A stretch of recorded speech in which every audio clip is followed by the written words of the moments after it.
তো আজকে আমরা একটু ইউনিয়ন এক্সিকিউটিভ এর সম্পর্কে একটু আলোচনা করব। মানে আমাদের যে পার্ট 5 সব থেকে মোস্ট ইম্পর্টেন্ট যে অংশটা, সেখান থেকে আমরা কিছু এমসিকিউ আজকে ডিসকাশন করব। ঠিক আছে, আচ্ছা দেখো, ফার্স্ট কোশ্চেন কি বলেছে? দ্য প্রাইম মিনিস্টার ইজ, কি হবে? Prime minister is nominated by the party enjoying majority in Lok Sabha. কি হবে?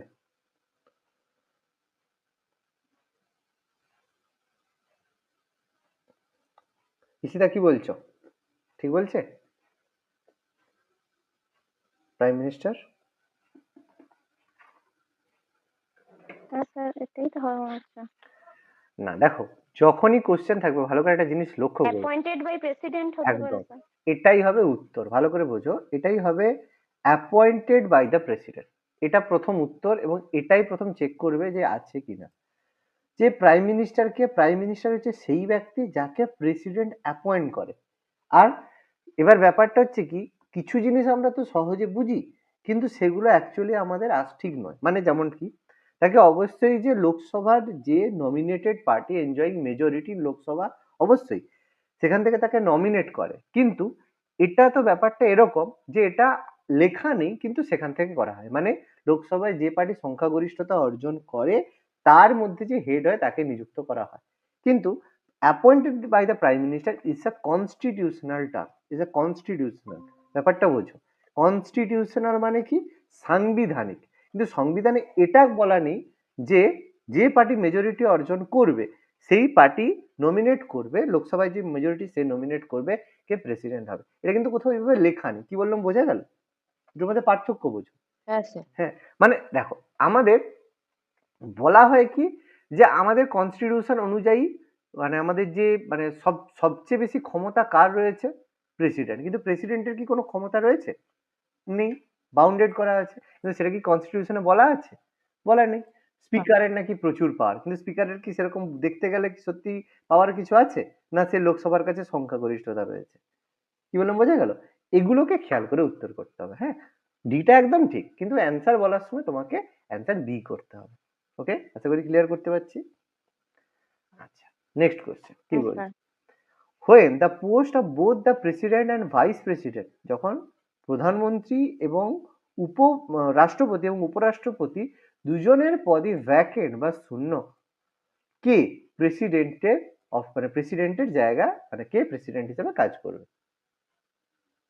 Chief justice of supreme court. Supreme court. Supreme কোর্টের যে মানে চিফ জাস্টিস হবে তিনি কাজ করবেন। এটা আমাদের একবার হয়েছিল। কে হয়েছিল বলো তো? কি হয়েছিল মনে আছে? কখন হয়েছিল? হিদায়াতুল্লাহ না? মোহাম্মদ হিদায়াতুল্লাহ। তাহলে প্রেসিডেন্ট কে? প্রেসিডেন্ট মারা গেছিল, যে প্রেসিডেন্ট যা ছিল, হ্যাঁ, ডক্টর জাকির জাকির হোসেন, তাই তো? ডক্টর জাকির হোসেন, ঠিক আছে, তিনি প্রথম ভারতের হচ্ছে মুসলিম প্রেসিডেন্ট ছিলেন। তো ডক্টর জাকির হোসেন মারা যাওয়ার জন্য ভাইস প্রেসিডেন্ট হিসাবে কে এসেছিল বা কে প্রেসিডেন্ট ছিল? ভিভি গিরি, তাই তো? ভিভি গিরি এসেছিল। কিন্তু রাষ্ট্রপতি নির্বাচনের জন্য ভিভি গিরি আবার, কারণ ভিভি গিরি তো বেশি দিনের জন্য থাকতে পারতো না ভাইস প্রেসিডেন্ট মানে প্রেসিডেন্ট হিসেবে, মাত্র 6 মান্থের জন্য থাকতে পারতো। তাহলে 6 মান্থ পরে তাকে আবার ভাইস প্রেসিডেন্ট হয়ে যেতে হতো নতুন। আর সে ভাইস প্রেসিডেন্ট থাকা অবস্থায় সে প্রধানমন্ত্রী মানে রাষ্ট্রপতি হওয়ার জন্য দাঁড়াতে পারতো না। ওই জন্য ভিভি গিরি কি করে? পদত্যাগ করে। পদত্যাগ করার ফলে তাহলে রাষ্ট্রপতিও নেই, উপরাষ্ট্রপতি নেই। তখন সেই জায়গায় কি হলো? মোহাম্মদ হিদায়াতুল্লাহ তার জায়গায় মানে চিফ জাস্টিস হিসাবে মোহাম্মদ হিদায়াতুল্লাহ হিদায়াতুল্লাহ তার জায়গায় প্রেসিডেন্টের কার্যক্রম করেছেন। তাই তো? ভেরি গুড, আমাদের মনে আছে আশা করি। নেক্সট, পরের question. Article 87 of Indian constitution provided, কি রয়েছে আর্টিকেল 87-এ? কি বলা রয়েছে? 87-তে, the president may address either house of the parliament and require attendance of member to that purpose. মানে রাষ্ট্রপতি চাইলেই ইদার মানে আমাদের সংসদের যে কোনো কক্ষ, ইদার হাউস মানে হয় লোকসভা বলো রাজ্যসভা, যে কোনো কক্ষ অ্যাড্রেস করতে পারে, মানে তাদেরকে যে কোনো সময় অ্যাটেন্ড করার জন্য ডাকতে পারে। অপশন এ 1 বলেছে, the presidential address both houses and parliament রাখতে পারেন অ্যাসেম্বল টুগেদার, মানে জয়েন্ট সেশনের জন্য করতে পারে। And the at the commencement of the first session, মানে প্রথম যে নির্বাচনের পরে যে সেশন হয় and each after general election of the Lok Sabha, মানে লোকসভার ইলেকশনের পরে যে প্রথম নির্বাচনের পরে প্রথম যে সেশন হয় সেখানে রাষ্ট্রপতি মানে পার্লামেন্টের দুটো হাউসকে একসাথে ডেকে থাকে। 3 বলেছে provision is made by the rules regulating the process of either house of the allotment of time for discussion for the matters referred to the president's address, মানে কি রাষ্ট্রপতি বিভিন্ন ঘটনা বা বিভিন্ন বিষয়ে ডিসকাশন করার জন্য একটা টাইমকে অ্যালট করে দেয় যে এই টাইমের মধ্যে এই জিনিসটাকে নিয়ে আলোচনা করতে হবে, সেটা মানি বিল হোক বা যে কোনো ধরনের অ্যামেন্ডমেন্ট বিল হোক। তার জন্য প্রেসিডেন্ট সেটাকে বলে দেয় যে এই হাউসে এই সময়ের জন্য এইটি আলোচনার জন্য এতটা টাইম তোমাদের জন্য বরাদ্দ রয়েছে, আর এর মধ্যে কোনটা ঠিক, আর্টিকেল 87 এর মধ্যে কোনটা কোনটা রয়েছে বা কোনটা রয়েছে। তিনটেই ঠিক। না, তিনটে ঠিক নয়, এখানে রয়েছে 2 আর 3, ঠিক আছে? 2 আর 3 এই দুটো আর্টিকেল 87 এ রয়েছে, 1 নয়। আচ্ছা, মিনিং গুলো বুঝতে পেরেছো আশা করি। মিনিং গুলো আমি এখানে বলে দিলাম, অসুবিধা নেই।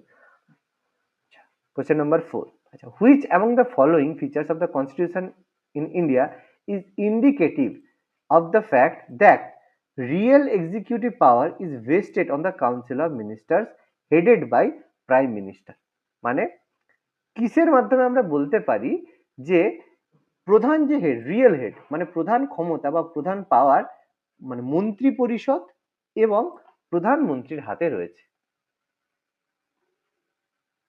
Federalism, universal adult franchise, representative legislature, parliamentary democracy.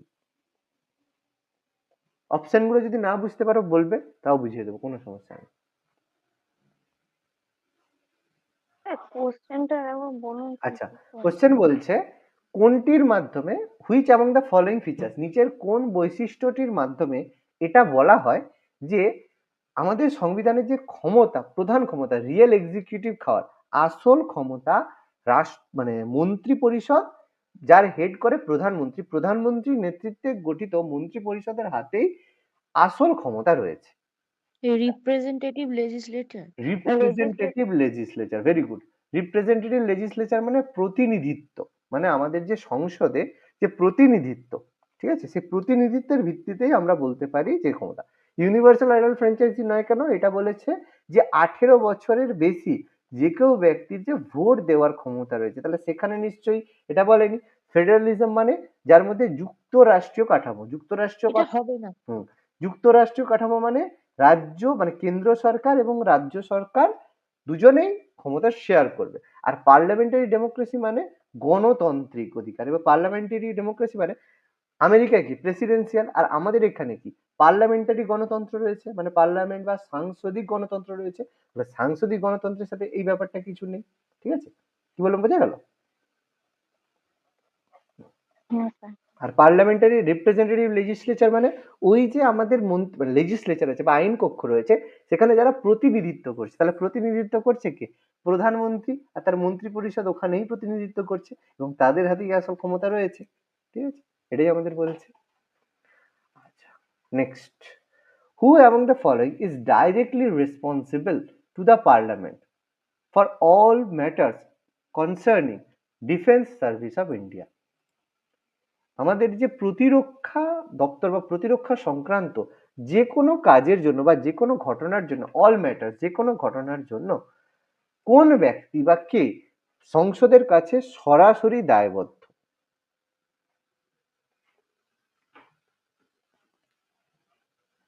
কে হবে বলো? প্রেসিডেন্ট।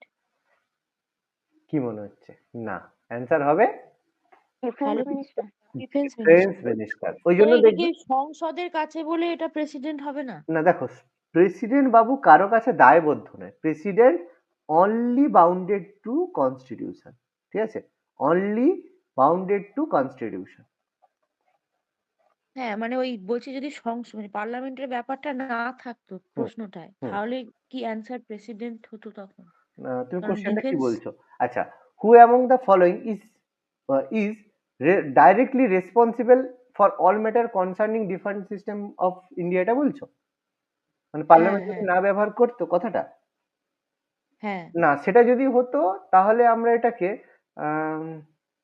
প্রেসিডেন্ট কখনো হবে না। দেখো, প্রেসিডেন্টের কাছে কোনো রেসপন্সিবিলিটি কখনো থাকে না। এটা এরকম কোশ্চেন হবে না, কারণ কি বলতো, মানে রেসপন্সিবিলিটি নেওয়ার জন্য তো একজন লোক থাকতে হবে, মানে একটা জায়গা থাকতে হবে। হ্যাঁ, কার কাছে রেসপন্সিবল হবে, যে তুমি এই ঘটনার জন্য রেসপন্সিবল, তো কার কাছে রেসপন্সিবল? আমার কাছে, বা তোমার মানে যে কোনো ভদ্রলোকের কাছে। তাহলে এখানে রেসপন্সিবিলিটি কার কাছে হবে? একমাত্র পার্লামেন্ট ছাড়া আর কার কাছে রেসপন্সিবল হবে? আর অন্য কেউ নেই, পার্লামেন্ট বা কনস্টিটিউশন, এই দুজনেই তো একটা সংগঠন বলতে পারি যার কাছে কেউ রেসপন্সিবিলিটি, মানে যেখানে কিছু আইন কানুন লেখা রয়েছে। কি বলছি, বোঝা গেছে? স্যার, এটা যেমন বললেন ঠিকই। আর ওই যে সই, মানে কোনো কিছু মিশন টিশনের আগে সই প্রেসিডেন্টই করে, তো এই এই ক্ষেত্রেও। সব জায়গায় প্রেসিডেন্ট সই করে না বাবা, প্রেসিডেন্ট অ্যাপ্রুভ করে। ঠিক আছে? হ্যাঁ, ওই আর কি হ্যাঁ, অ্যাপ্রুভ এটা এই করে তো, হ্যাঁ মানে অ্যাপ্রুভ এই করে। সমস্ত হুম, বলো। ডিফেন্সের যে কোনো কাজ। হ্যাঁ, যে কোনো কাজ বলতে কি, কোনো যদি ওয়ার ঘোষণা করতে হয় বা ট্রিটি করতে হয়, সবকিছু প্রেসিডেন্টই করে, কিন্তু প্রেসিডেন্ট নিজে যায় না। কাকে পাঠায়? প্রাইম মিনিস্টারকে পাঠায়। ঠিক আছে, মানে যা হবে প্রেসিডেন্টের নামে হবে, কিন্তু প্রেসিডেন্টের মানে ব্যাপারটা কিরকম দেখো। মানে ব্যাপারটা ভাবো, যে সাপোজ পাকিস্তানের সাথে যুদ্ধ হবে, ওয়ার হবে, ঠিক আছে, যুদ্ধ হবে। তাহলে এই যুদ্ধটা যে হবে, এটা কে সিদ্ধান্ত নেবে? যুদ্ধটা যে হবে, কে সিদ্ধান্ত নেবে? সিদ্ধান্ত নেবে প্রাইম মিনিস্টার। ভালো করে বুঝো, প্রাইম মিনিস্টার সিদ্ধান্ত নেবে যে পাকিস্তানের সাথে আমরা যুদ্ধ করব। প্রাইম মিনিস্টার বললো হ্যাঁ যুদ্ধ হবে, প্রেসিডেন্ট বললো যুদ্ধ হবে, প্রাইম মিনিস্টার প্রেসিডেন্টকে বললো হ্যাঁ যুদ্ধ হবে, তুমি অ্যাপ্রুভাল দাও। প্রেসিডেন্ট বললো ঠিক আছে, যুদ্ধ হবে। এবার যুদ্ধ হয়ে গেল, যুদ্ধে তাহলে যুদ্ধটা ঘোষণা কি প্রাইম মিনিস্টার বললো, কিন্তু লেখা থাকবে কে যুদ্ধ ঘোষণা করেছে? প্রেসিডেন্ট যুদ্ধ ঘোষণা করেছে। এবার ট্রিটি, কে বলে যে ট্রিটিটা এবার স্বাক্ষর করতে হবে? প্রাইম মিনিস্টার বলবে যে ট্রিটি স্বাক্ষর করতে হবে। আবার সই করতে কে যাবে? প্রাইম মিনিস্টার, কিন্তু বলবে না আমি তো সই করিনি, আমাকে প্রেসিডেন্ট বলেছে বলে আমি সই করতে বলেছি। আবার প্রেসিডেন্ট কার কথায় সই করবে? প্রাইম মিনিস্টারের কথায় সই করবে। কেমন আজব ব্যাপার না, তাই না? সব গোল গোল গোল গোল ঘুরছে। গোল গোল গোল করে ঘুরছে। এবার এই গোল গোল গোল গোল কে ঘুরিয়েছে? গোল গোল ঘুরিয়েছে ইন্দিরা গান্ধী। কারণ এর আগে এইসব কোনো সিস্টেমই ছিল না। 1976 সালে 42nd যখন অ্যামেন্ডমেন্ট হয়, পুরো কনস্টিটিউশনকে পুরো চেঞ্জ করে দিয়েছে। সেখানে সবকিছু বাউন্ডেড করে দিয়েছে প্রেসিডেন্টকে। এর আগে এইসব কোনো সিস্টেমই ছিল না। এই এই ঘটনার পরে তারপরে নাকি ইন্দিরা গান্ধী ডেমোক্রেসির মানে সবচেয়ে বড় ব্যাপার, সে পুরো কনস্টিটিউশনই পাল্টে দিল। তারপরেও নাকি সে হচ্ছে মানে এই ব্যাপার আর কি। যাই হোক, কি বলবো। মানে উনি কি ভেবে নিয়েছিলেন যে আমি আজীবন হ্যাঁ, মানে মরবো টরবো না, আমি না থেকে যাবো, একদম এরকম ভাব। সেটাই তো সে ভেবেছিল, যে সারা জীবন আজীবন সেই থাকবে। ওই জন্য ইলেকশন, যেটা 5 বছরের টার্ম ছিল, তাকে 6 বছর বাড়িয়ে দিয়েছে। যে না, 5 বছরে আমার কুলোচ্ছে না, আমার 6 বছর সময় লাগবে। তার বেশি তো বাড়াতে পারবে না। মানে যত রাজ্যে জঘন্য কাজ যদি কিছু হয়, তার সময়। আচ্ছা, যাই হোক, next. Who among the following Indian prime minister resign before facing a veto of non confidence in the Lok Sabha? No confidence মানে ওই যে, মানে নো কনফিডেন্স মোশন, মনে পড়ছে? নো কনফিডেন্স মোশন, ওই বাংলায় কি বলে গো, উম, আস্থা ভোট যে,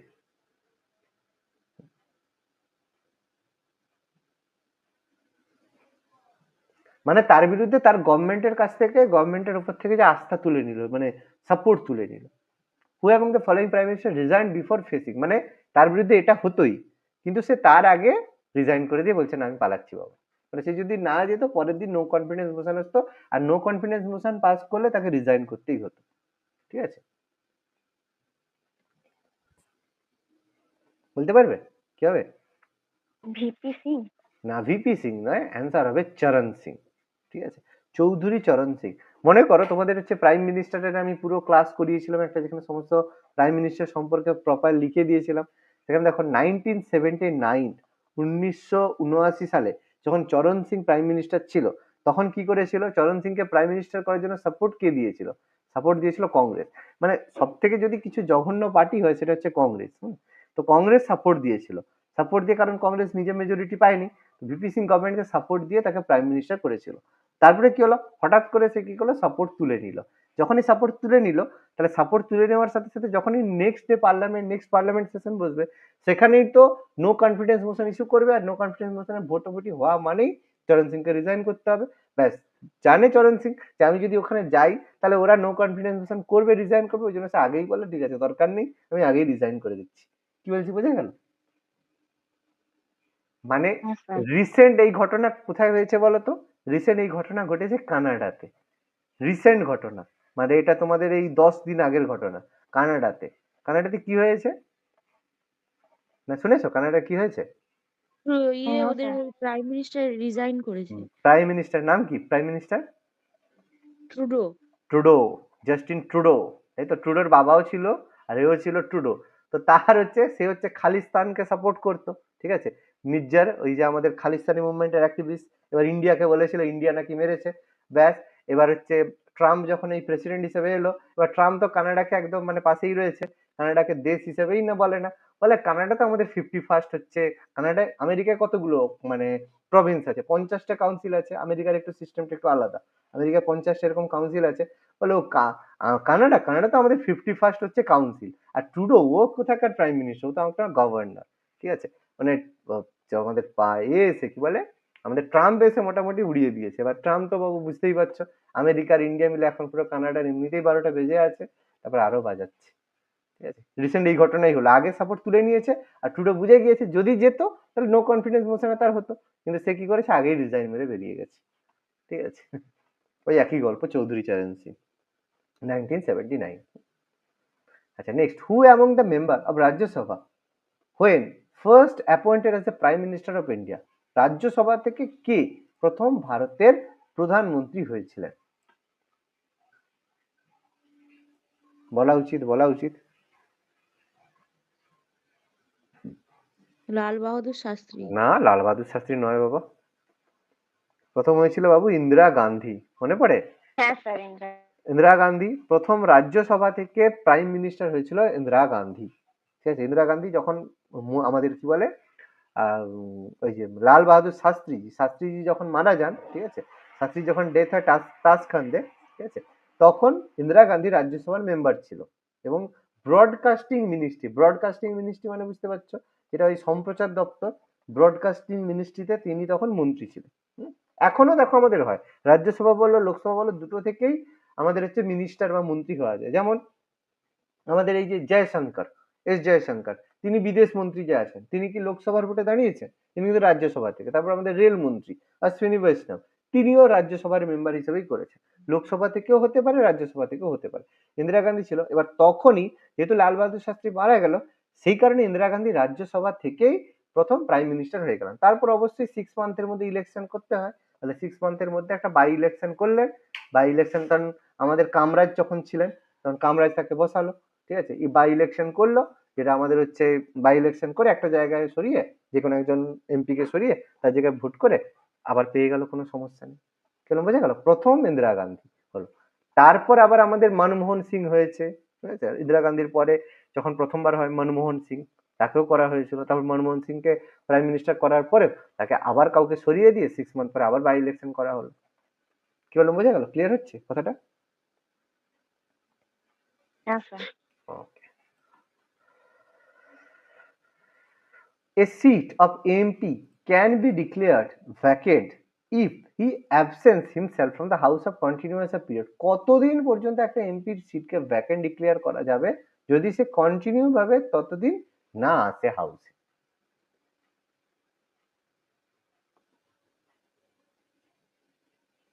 কতদিন?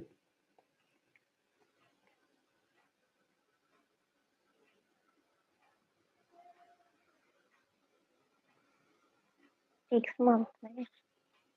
কি মনে হচ্ছে?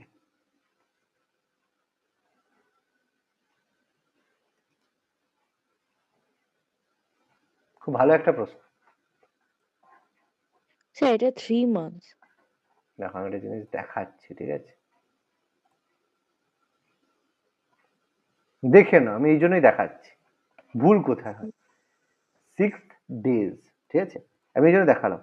If any MP is absent for a continuous period of 6 days, 60 days, ঠিক আছে, 6 days না, 60 days, 60 days, যদি 60 দিন সে অ্যাবসেন্টে থাকে, তখনই তাকে ঘোষণা করা হয় যে তার ভ্যাকেন্ট। 60 days মানে 2 মাস। তাহলে এখানে কি হচ্ছে? 60 days অপশনে কত হলো? এ হবে অপশন 2 মান্থস। 2 months। 2 মাস মানে হচ্ছে 60 days।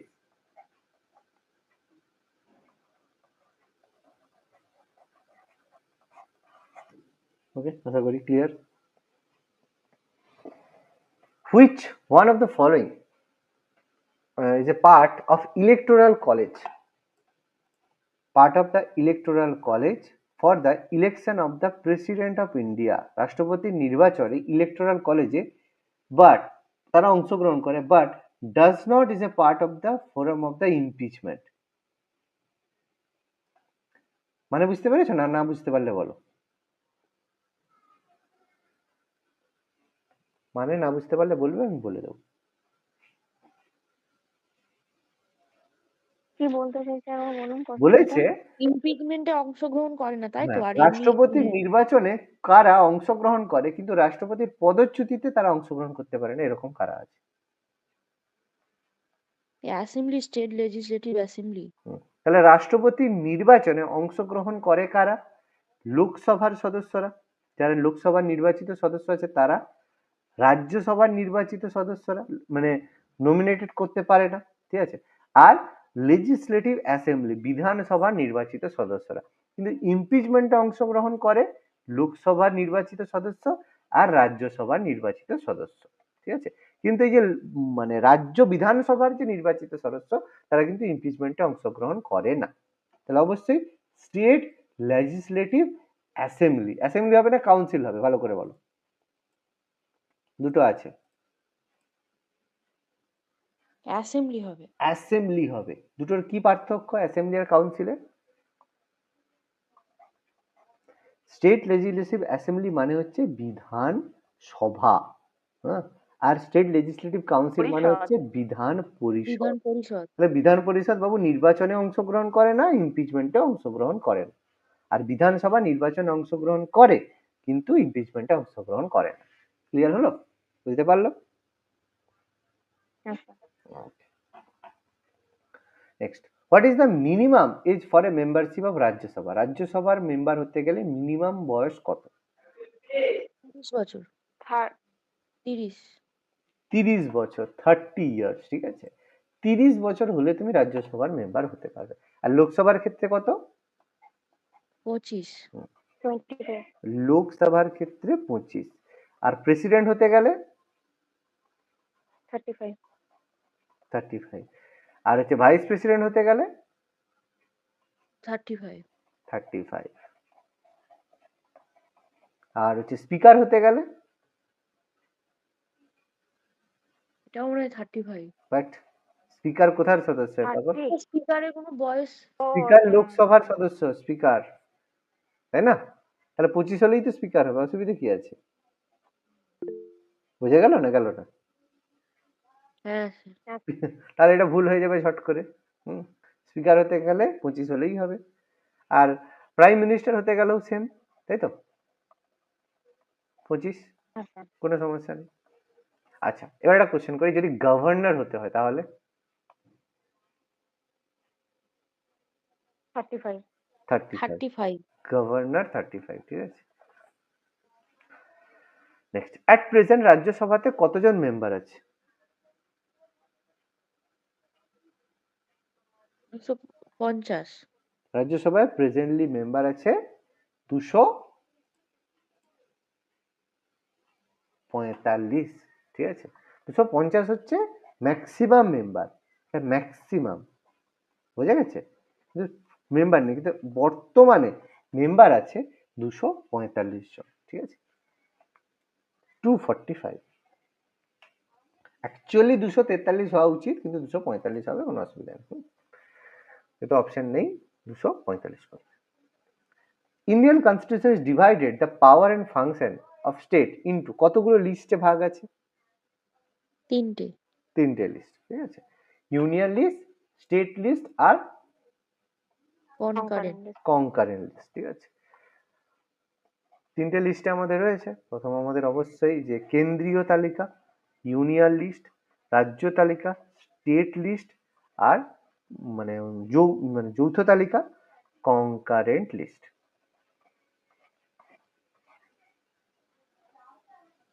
আচ্ছা, খুব ভালো একটা প্রশ্ন।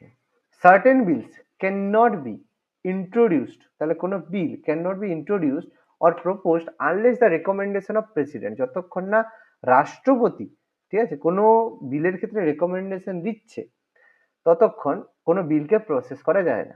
ভালো কথা। However no recommendation is required for the some of the case. কিছু কিছুর ক্ষেত্রে আবার কোনো প্রেসিডেন্টের রেকমেন্ডেশনের দরকার হয় না। In which of the following cases such recommendation is not required. কোন কোন এরকম ধরনের বিল আছে যেই জায়গায় প্রেসিডেন্টের রেকমেন্ডেশন প্রয়োজন নেই? কোশ্চেনটা বোঝা গেছে? সাম কিছু bill, certain bills can not be introduce. কিছু কিছু বিল আছে যেগুলো প্রেসিডেন্টের রেকমেন্ডেশন ছাড়া প্রসেস করা যায় না। আবার কিছু কিছু বিলের ক্ষেত্রে প্রেসিডেন্টের রেকমেন্ডেশনের কোনো প্রয়োজন নেই। কোন কোন কেস এরকম আছে যেখানে রেকমেন্ডেশনের প্রয়োজন নেই? প্রথমটা কি বলেছে? ফর দ্য ইন্ট্রোডাকশন অফ এটা হবে।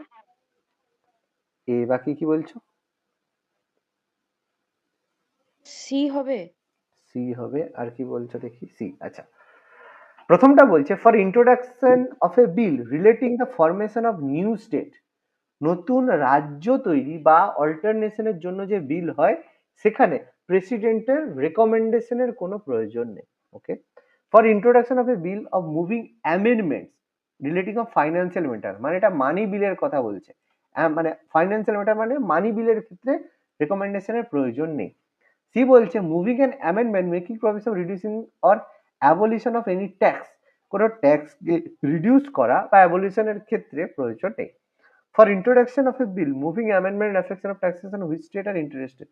Introduction of a bill or moving an amendment affecting taxation of which states are interested. এর মধ্যে কোনটা হবে? দেখো, একটা জিনিস বোঝো, এখানে প্রেসিডেন্টের রেকমেন্ডেশন মানে, কথাটা মানে এই যে রেকমেন্ডেশন মানে শুধুমাত্র তার সম্মতি ব্যাপারটা নয়, তার মানে তার যে সিগনেচার বা অ্যাসেন্টের কথাও বলছে। তার মানে সেটা যে কোনো ভাবে কোনো কিছু বিল বা ল যেন না হয়। ভালো করে বোঝো, অ্যাসেন্ট প্রেসিডেন্টের বিলের ক্ষেত্রেও হয়, আবার ল এর ক্ষেত্রেও হয়।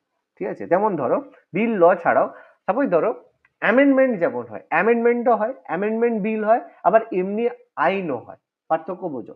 যখন একটা নতুন স্টেট তৈরি করা হয় সেই জায়গায় অবশ্যই প্রেসিডেন্টের সই লাগে, কিন্তু সেটা তো অ্যামেন্ডমেন্ট নয়। কি বলছি বুঝে গেছে? এক্ষেত্রে কি তৈরি হয়? একটা ল তৈরি হয়, আইন তৈরি হয়, যে একটা রাজ্য, একটা রাজ্যের নাম এরকম পরিবর্তন হবে। যেমন ধরো অন্ধ্রপ্রদেশকে ভেঙে তেলেঙ্গানা, তাহলে সেটা কি কনস্টিটিউশনাল অ্যামেন্ডমেন্ট হয়েছে? না, কিন্তু একটা ল পাস হয়েছে। কি বলছি বোঝা গেল? কথাটা ক্লিয়ার?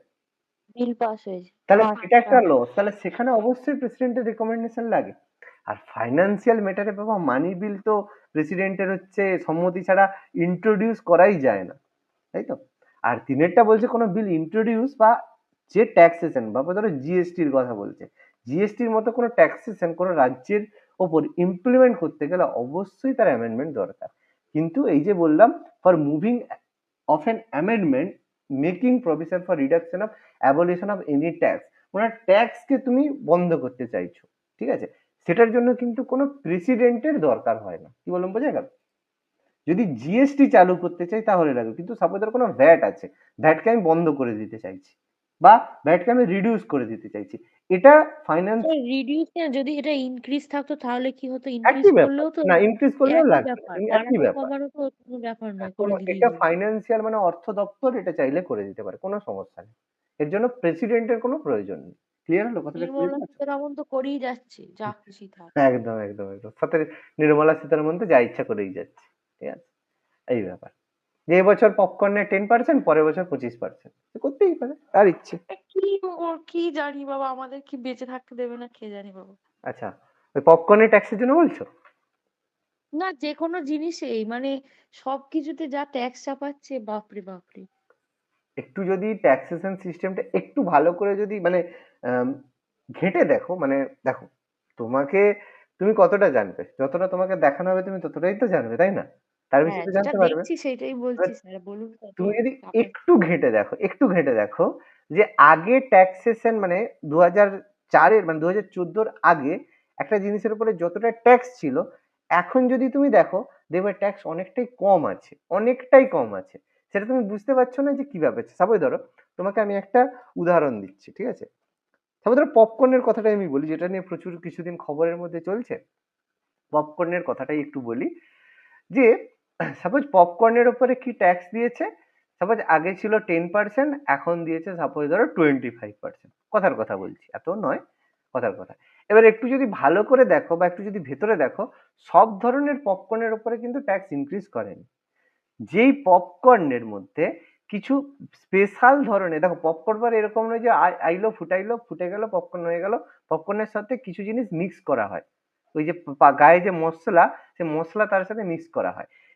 সেই সব পপকর্নের ওপরই ইনক্রিজ করেছে।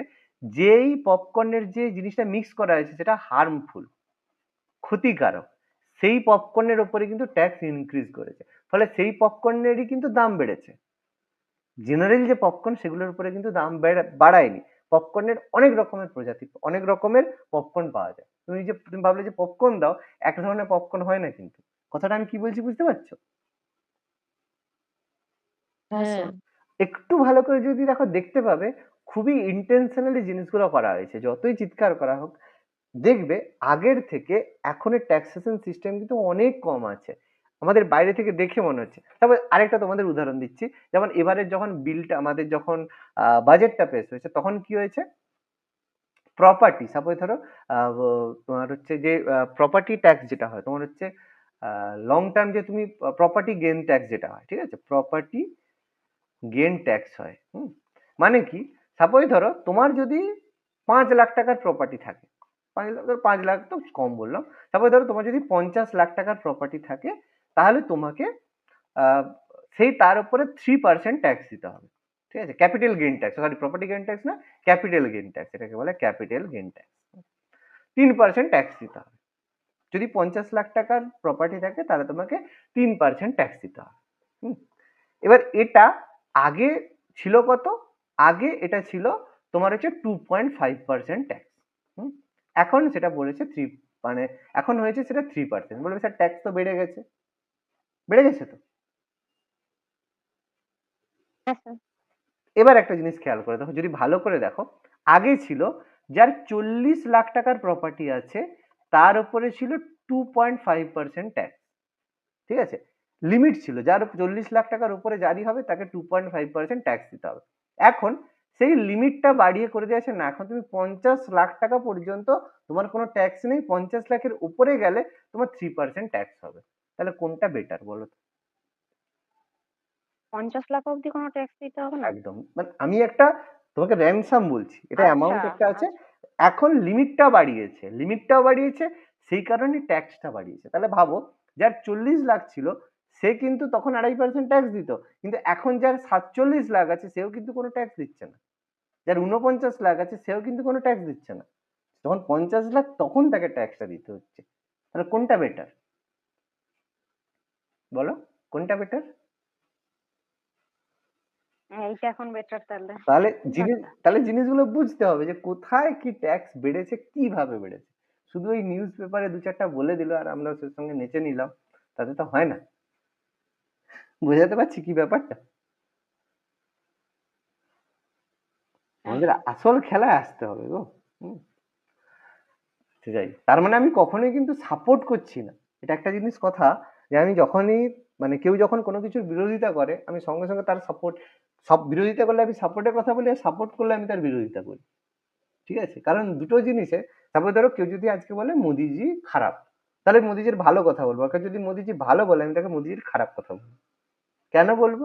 কারণ আমি জানতে চাই যে সে যে মোদিজিকে ভালো বলছে সে কথাটা জেনে বলছে। আমি তাকে যত মোদিজি সম্পর্কে খারাপ বলবো, সে আমাকে তত মোদিজি সম্পর্কে ভালো বলতে চেষ্টা করবে। তাহলে আমি দেখবো তার তার সম্পর্কে কতটা নলেজ আছে মোদিজির ভালো সম্পর্কে। আর সে যদি খারাপ বলে, তাহলে সে কতটা খারাপ বলতে পারে আমি শুনবো, আমি তখন তো ভালো কথা বলবো, দেখি তুমি কি কি বলতে পারো। কি বলছি বোঝা গেছে? আচ্ছা।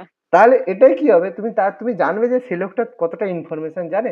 না তোমার সাথে বেকার চিৎকার করছে, না আমি বলছি মানে ভালো আনাড়ি, এবার দেখো আনাড়ি চিৎকার করলে তার সাথে কি কথা বলবে, সেটা তো কোনো কথা নেই। ঠিক আছে, যদি সে আলোচনার জায়গায় আসতে চায় তাকে সবসময় উল্টো কথা বলবে। দেখবে সে কতটা। ওই জন্য আমি সবসময় একটা কনফার্ম বলে দিই, কেউ যদি বলা হয় যে এ ভালো, আমি তাকে তার সম্পর্কে মানে যার সম্পর্কে সে ভালো ইমপ্রেশন রাখছে আমি তাকে এমন বুঝিয়ে দেবো সে তার সম্পর্কে খারাপ ইমপ্রেশন নেবে। আর যদি খারাপ ইমপ্রেশন থাকে আমি তার সম্পর্কে ভালো ইমপ্রেশন করিয়ে দেবো। এটা আমি গ্যারেন্টি দিতে পারবো, কারণ আমি জানি কতটা কিভাবে বোঝালে তাদের সম্পর্কে ভালো খারাপ ইমপ্রেশন হয়। ঠিক আছে, এই হচ্ছে ব্যাপার, ইনফরমেশন জানতে হবে। আচ্ছা, question number 14. Consider the following statement. The chairman of the committee of the public accounts committee, জানি appointed by speaker, speaker public accounts committee chairman K appoint করে থাকে, লোকসভার স্পিকার অবশ্যই বলেছে। The committee of the public accounts committee member of Lok Sabha, members of Rajya Sabha and few eminent of person of industry and trade. তাহলে এর মধ্যে কোনটা ঠিক? দুটোই ঠিক না কোনটা ঠিক? পাবলিক অ্যাকাউন্টস কমিটি মানে জানি নিশ্চয়ই, যে পাবলিক অ্যাকাউন্টস কমিটি মানে ওই যে যেটা হচ্ছে যে যার চেয়ারম্যান জেনারেলি বিরোধী দলনেতাকে এর চেয়ারম্যান করা হয়ে থাকে। ঠিক আছে, যে বিরোধী দলনেতা। স্যার ইন্ডাস্ট্রি আর ট্রেডের লোক হয় এটা? এমিনেন্ট পার্সন মানে এমিনেন্ট পার্সন অফ ইন্ডাস্ট্রি মানে ধরো রতন টাটা, ঠিক আছে, তারপরে ধরো হচ্ছে আমাদের হচ্ছে মুকেশ আম্বানি, এই কথা বলছি।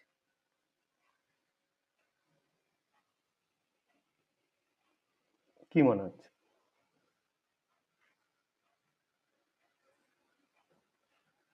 দুইটা হবে না মনে হচ্ছে। হবে।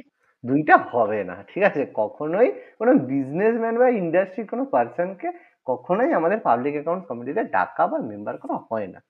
ঠিক আছে, সে হয় লোকসভা বা রাজ্যসভার মেম্বার হতে হয় বা কোনো জায়গার মেম্বার হতে হবে তাকে। কোনো ওই মানে ইন্ডাস্ট্রি বা ট্রেড থেকে এসে তাহলে সে তো বাবু তার মতো করে বলবে। ঠিক আছে, যাই হোক পাবলিক অ্যাকাউন্টস কমিটি যেটা রয়েছে তাকে অবশ্যই স্পিকার অফ লোকসভা তাকে অ্যাপয়েন্ট করে, আর সে জেনারেলি বিরোধী দলনেতাই হয়ে থাকে। আর বিরোধী দলনেতা না হলেও বিরোধীদের মধ্য থেকে দলনেতারা ডিসাইড করে দেয় যে এ আমাদের হবে, স্পোক্স পার্সন হবে। ঠিক আছে, যার মধ্যে 22 জন মেম্বার থাকে। এই মানে পাবলিক অ্যাকাউন্টস কমিটির 22 জন মেম্বার থাকে, সেই 22 জনের মধ্যে 15 জন থাকে লোকসভা থেকে আর 7 জন থাকে রাজ্যসভা থেকে। ঠিক আছে, এই হচ্ছে ব্যাপার, এক নম্বরটা ঠিক। আচ্ছা, next, president does not appoint, কাকে অ্যাপয়েন্ট করে না প্রেসিডেন্ট?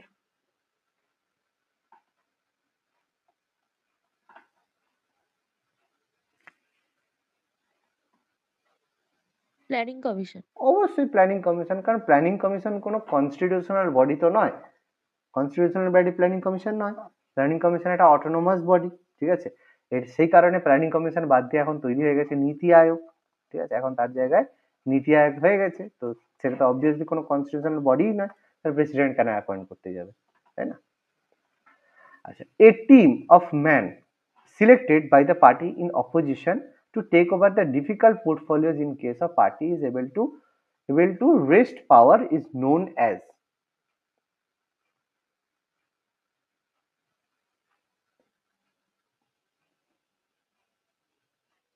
কি হবে? মানে না বুঝতে পারলে আমাকে বলবে।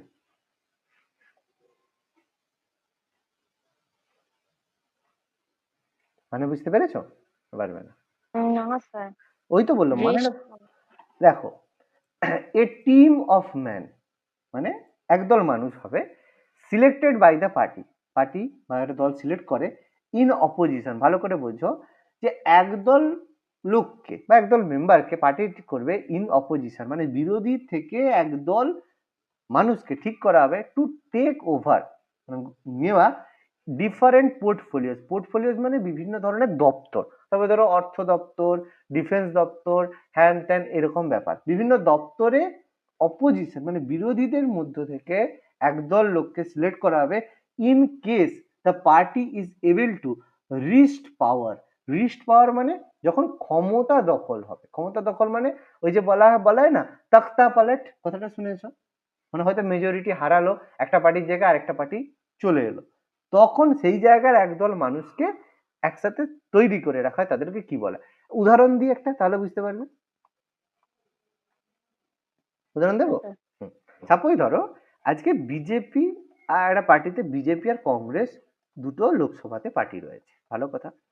এবার বিজেপি কি করছে, বিজেপির সাপোজ ধরো লোকসভাতে 100টা সিট আছে, বিজেপির আছে সাপোজ ধরো 52 আর কংগ্রেসের আছে 48, আর অন্য কোনো পার্টি নেই আমি মনে করলাম। ঠিক আছে, এবার বিজেপি থেকে আমাদের মোদিজি আছে আর কংগ্রেস থেকে আমাদের রাহুলদা আছে, ভালো কথা। এবার কি হচ্ছে, যে রাহুলদার তো অনেক পয়সা, যাই হোক তার মানে দাদু মাটা অনেক হচ্ছে মানে বাবা দিদা সবাই তো মোটামুটি যাই হোক অনেক জায়গা থেকে পয়সা নিয়েছে। সে কি করেছে, বিজেপির এরকম 4টে এমপি কে পয়সা দিয়েছে, পয়সা খাইয়েছে। বলছে ভাই ভোট করব, তখন আমাদের হয়ে ভোট দিতে হবে। 4 জন বললো ঠিক আছে রাজি, কোনো অসুবিধা নেই। কি করলো, ঝট করে নো কনফিডেন্স মোশন পার্লামেন্টে ইস্যু করলো। ঠিক আছে, একদিন কংগ্রেস ইস্যু করলো।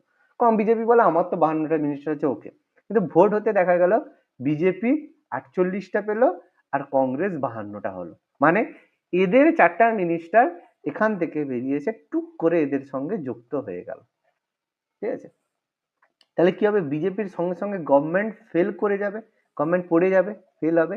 কিন্তু কংগ্রেসকে তো সে মানে এটাকে নিতে হবে, সেই ডিপার্টমেন্ট গুলোকে নিতে হবে। তো কংগ্রেস বললো ঠিক আছে, তোমাদের ফাইন্যান্স মিনিস্টার ফেল, তার মানে আমাদের একটা ফাইন্যান্স মিনিস্টার আমরা দিয়ে দিচ্ছি এই জায়গায়।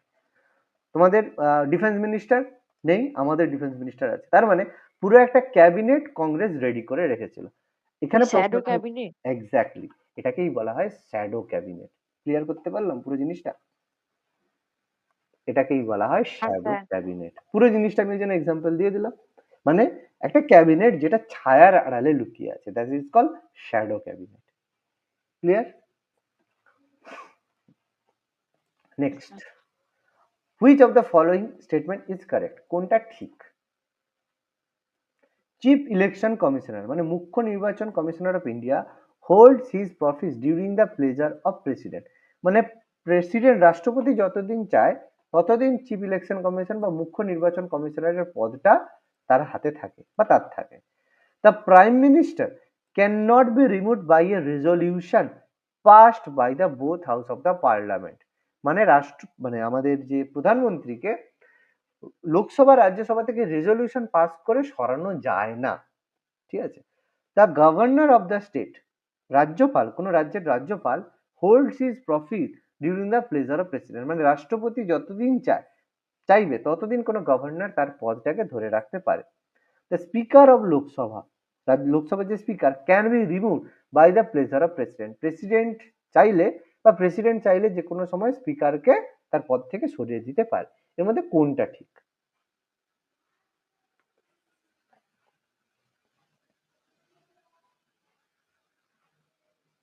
বলো।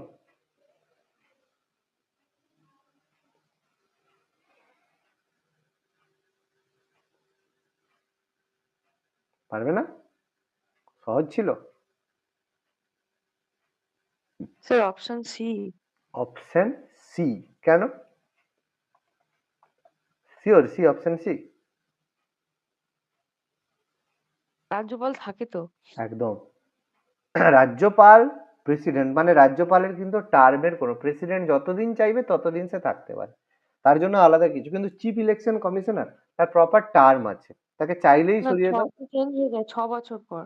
চিফ ইলেকশন কমিশনের টাইম আছে, তাকে প্রেসিডেন্ট বললো এই তুমি সরো, তোমার জায়গায় আমি অন্য কাউকে বসাবো না, এটা হতেই পারে না। তার জন্য তাকে প্রপার ইমপিচমেন্ট করতে হবে। আর প্রাইম মিনিস্টারকে তো কখনোই তার হাউস থেকে বললো রেজলিউশন প্রাইম মিনিস্টার সরিয়ে দাও, কখনো না। প্রাইম মিনিস্টারকে সরাতে গেলে পার্টিকে হাঁটাতে হবে, পার্টি হাঁটলে মানে পার্টি সরলে তার সাথে সাথে প্রাইম মিনিস্টার যাবে। কিন্তু গভর্নর যতদিন প্রেসিডেন্ট চাইবে রাখতে, গভর্নরের মনে হলো চলো তুমি হটো, তুমি হটো। গভর্নর তো কোনো ইলেকশন ফিলেকশন কিছু নয়। তো লোকসভার স্পিকারও যতদিন তার মানে পার্টি চাইবে ততদিন সে থাকবে। পার্টি যদি বলে যে না ইমপিচ করা হবে, কারণ লোকসভার স্পিকারও ইমপিচ হয়, চিফ ইলেকশন কমিশনারও ইমপিচ হয়। আর প্রাইম মিনিস্টারকে তো তার হচ্ছে পার্টি যতদিন চাইবে বা মেজরিটি যতদিন চাইবে সে থাকবে। কিন্তু গভর্নরের ক্ষেত্রে কোনো রকমের যেহেতু কোনো পদ্ধতি নেই, জাস্ট নমিনেট করে দিয়ে দেয় যে এই তুমি আসো আমার রাজ্যের, এই রাজ্যের গভর্নর, তো তুমি থাকলে। সেজন্য তার ক্ষেত্রে এটা ডিপেন্ড করে। বুঝতে পারলাম? ক্লিয়ার হলো? Question number 18. আচ্ছা, which one of the following correct breakup of the composition of Lok Sabha? Total constituency কতগুলো আছে, তার মধ্যে জেনারেল কতগুলো, শিডিউল কাস্ট কতগুলো, আর কনস্টিটিউয়েন্সিস মানে এর মধ্যে দিয়েছে আর কি।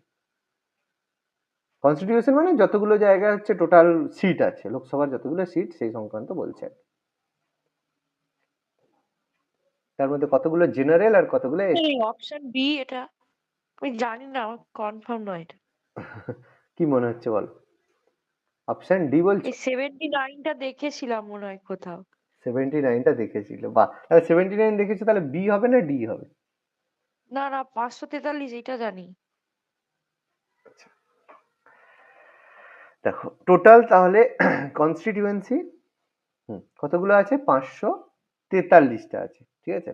543, তার মধ্যে সাধারণ জেনারেল কনস্টিটিউয়েন্সি 423টা, তপশিলীদের জন্য রয়েছে 79টা, আর নির্বাচনী এলাকা রয়েছে 41টা, 41টা, ঠিক আছে। অপশন বি হবে। 79 একদম ঠিক দেখেছি, কিন্তু এখন টোটাল তো 545 আর নেই, 543 হয়ে গেছে, তাই না? দুটো অ্যাংলো ইন্ডিয়ান নেই না? না ওইটা জানি। হ্যাঁ ওকে। স্যার। এটা স্যার রিসেন্ট ইনক্রিজ করা হয়েছে এই 79, মানে এটা ছিল না না, আগে বা আগে থেকে এরকম কিছু? 79 ছিল তো, আগে থেকেই ছিল। ও তাহলে আমি এটা দেখেছিলাম কোথাও, আমার খেয়াল ওই নেই। 79টা খেয়াল রেখেছে, একদম ঠিকঠাক রেখেছে। এসসি এসটি দের জন্য 79। ওকে। Which of the following motion is related with union budget? কেন্দ্রীয় বাজেটের সাথে কোনটা সম্পর্কিত? অ্যাডজটমেন্ট। অ্যাডজর্নমেন্ট কি বাজেট? অ্যাডজর্নমেন্ট মোশন হয়।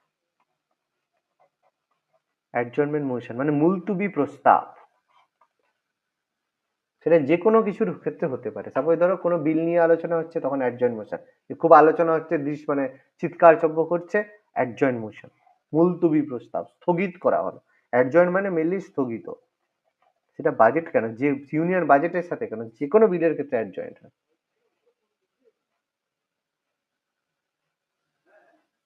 কি হবে তাহলে?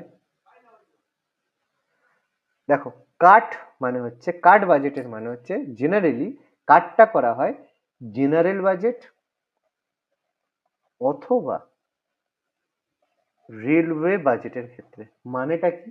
কাট মানে হচ্ছে কি, যে কাট মানে সাপোজ ধরো এই পারপাসে এত টাকা করে খরচ হয়েছে বা হবে, কথা বলা হয়েছে, তখন বলা হবে কাট করো, যে এত টাকা হবে না, ঠিক আছে, এর থেকে কমাতে হবে, ঠিক আছে, শিক্ষা, সেটাকে বলে কাট। সেন্সিওর, সেন্সিওর মানে হচ্ছে কি নিন্দা, ঠিক আছে, নিন্দা। সেন্সিওর মানে হচ্ছে নিন্দা। তাহলে এর মধ্যে কোনটা হবে?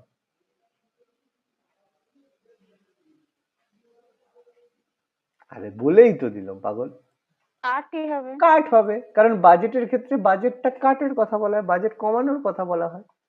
তাহলে বাজেটের কেউ নিন্দা করবে? হ্যাঁ নিন্দা করে, সেটা আলাদা কথা, সেটা আলাদা নয়, কিন্তু ব্যাপারটা এটা অন্য জিনিস। এখানে কাট, রেলের বাজেট বা যে কোনো বাজেটের ক্ষেত্রে বলা হয় কাট করো, এই মোশন, কাট মোশন করা হয়, যে এত খরচ করা যাবে না, এইখান থেকে কমিয়ে ওখানে খরচ করো, যে এডুকেশন পারপাসে 10 টাকা নয় 15 টাকা দাও, ঠিক আছে, এইরকম বাজেট বাজেটের ক্ষেত্রে বলা হয়। কি বললাম বোঝা গেল? রেলের ক্ষেত্রে হয় বা জেনারেল বাজেটের ক্ষেত্রে, তখন কাট মোশন হয়। অ্যাডজয়েন্ট মোশন, প্রত্যেকটা একটা মোশন, অ্যাডজয়েন্ট মোশন, কাট মোশন, সেন্সার মোশন, প্রত্যেকটা একটা মোশন। মোশন মানে স্থগিত করার জন্য একটা দাবি উঠলো, সেইগুলো। আচ্ছা, in term of parliamentary terminology, what do you call rule of legislature procedure? ঠিক আছে, rule of legislature procedure under which the future debate on a motion can be stopped. এটা বলেছিলাম। কোন আইন পদ্ধতি, এটাকে আমরা বলতে পারি যে এই যে আইন মানে প্রসিডিওর, যে ডিবেটটা বন্ধ হয়ে যাবে, can be stopped. Rule of legislature under which future debate on a motion can be stopped.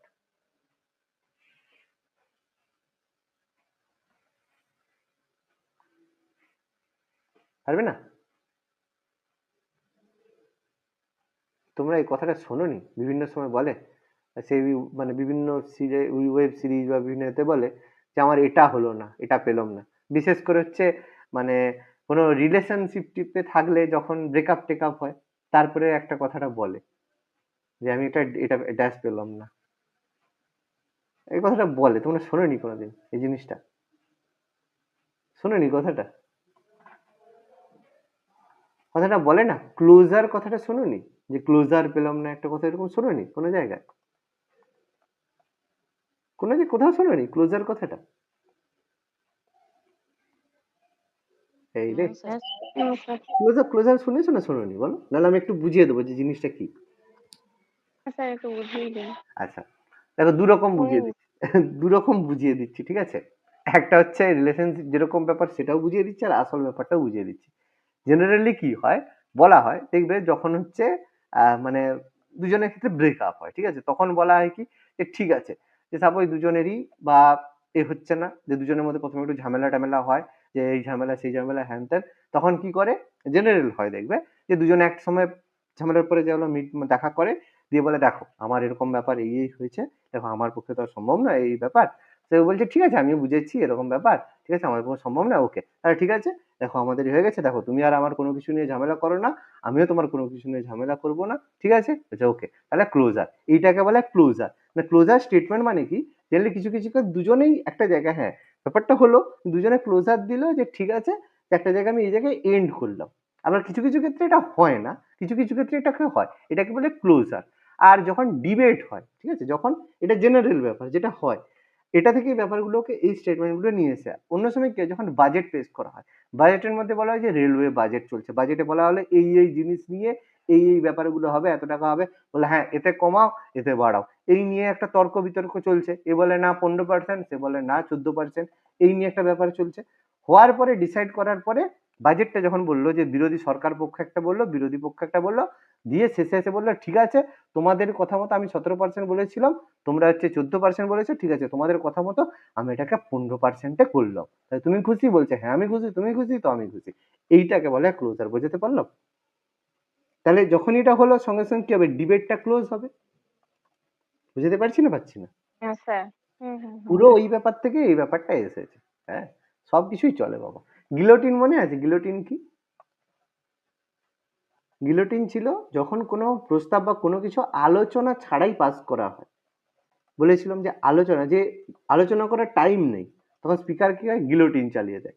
তাহলে সেই গিলোটিন চালানো মানে কি, দেখো বলা হলো যে দুদিনের মধ্যে এটা আলোচনা করতে হবে, লাস্ট দিন দেখা গেল যে এগুলো নিয়ে আলোচনা করার আর সময়ই নেই, তাহলে সময় বাড়ানো সম্ভব নয়। তাহলে আলোচনা ছাড়াই যখন কোনো প্রস্তাব গৃহীত হয়, মানে সময়ের অভাব, ঠিক আছে, প্রস্তাব গৃহীত অবশ্যই সময়ের অভাব কথাটা বলতে হবে, হ্যাঁ, যে সময় আছে কিন্তু গিলোটিন কখনো হবে না।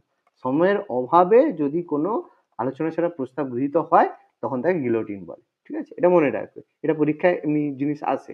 আর এক্সপানশন মানে কি, এক্সপানশন মানে হচ্ছে বহিষ্কার, যে কোনো কিছু মানে আলোচনা চলছে সেখান থেকে কাউকে বলা হলো, সে এমন কিছু স্টেটমেন্ট করা হলো তার জন্য তাকে এক্সপ্যানশন করা হলো, তাকে বের করে দেওয়া হলো। আর রিসেস মানে হচ্ছে অবকাশ, ভাবার জন্য টাইম দেওয়া হলো, তুমি এটা ভেবে আসো, ভেবে এসে উত্তর দেবে, ওই যে কোশ্চেন আওয়ার বলা হয়, তোমাকে বলা হয় এই টাইমে তুমি উত্তর দেবে, এতদিন পরে উত্তর দেবে, সেটাকে রিসেস বলা হয়। বুঝতে পারলাম সবগুলোর মানে? হ্যাঁ স্যার। ওকে, আচ্ছা, আর দুটো আজকে করিয়ে দিই। How how are the legislative excess parliamentarian assemblies checked? মানে ব্যাপারটা হচ্ছে এই যে বিধানসভা বা সংসদের ক্ষেত্রে যে লেজিসলেচার এক্সেস মানে কিভাবে, মানে বাড়াবাড়ি ব্যাপারটা নয়, যে অ্যাকচুয়ালি তার পাওয়ার আছে কিনা, ঠিক আছে, বা অ্যাকচুয়ালি মানে তার যে লেজিসলেচার এক্সেস মানে ব্যাপারটা কি, আহ, সে যে বাড়াবাড়ি করছে না সেটা কিভাবে চেক করতে পারে। বাড়াবাড়ি মানে ব্যাপারটা সবসময় ঝামেলা নয়, মানে কি বলবো এটা, এটাকে বাংলায় বলে এটা খুব মানে ব্যাপার আর কি, যে সবাই ঠিকঠাক কাজ করছে কিনা, কেউ যেন মানে না হয়ে যায় বেড়ে, মানে একটু নিজের যেন রফ না ঝাড়ে, ঠিকঠাক সবাই আছে কিনা সেটা কিভাবে চেক করা যাবে পার্লামেন্ট বা সংসদে। সিম্পল কথা, কোনো কিছু চেক করার জন্য কি করতে হয় আমাদের, জেনারেল ইলেকশন। রিভিউ করতে হয়। ইলেকশন করলে তো ও বাবু সব হ্যাঁ। পাল্টে যাবে, তাই না, সব তো চেঞ্জ হয়ে যাবে। তাহলে কি করবে, রিভিউ করবে, জুডিশিয়াল রিভিউ করবে, সেখানে পর্যালোচনা করা হবে। জুডিশিয়াল রিভিউ মানে বিচার বিভাগীয় পর্যালোচনা, সেখানে দেখা হবে প্রত্যেকে তার কাজ মতো কাজ করছে কিনা, চেক করা হচ্ছে। কি বললাম বোঝা গেল?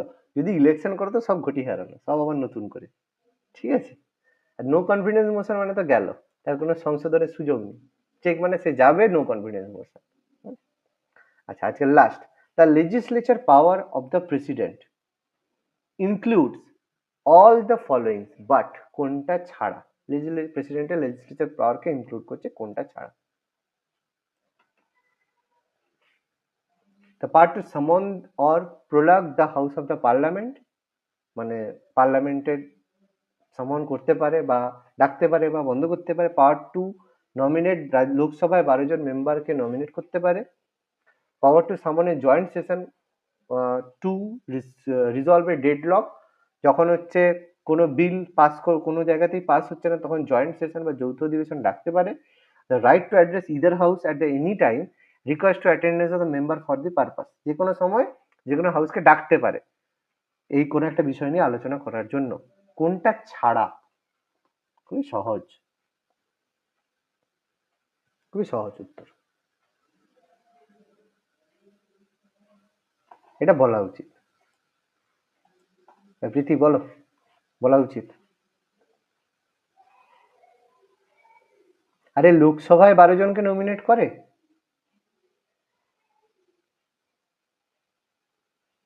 না না তাহলে কোথায় করে?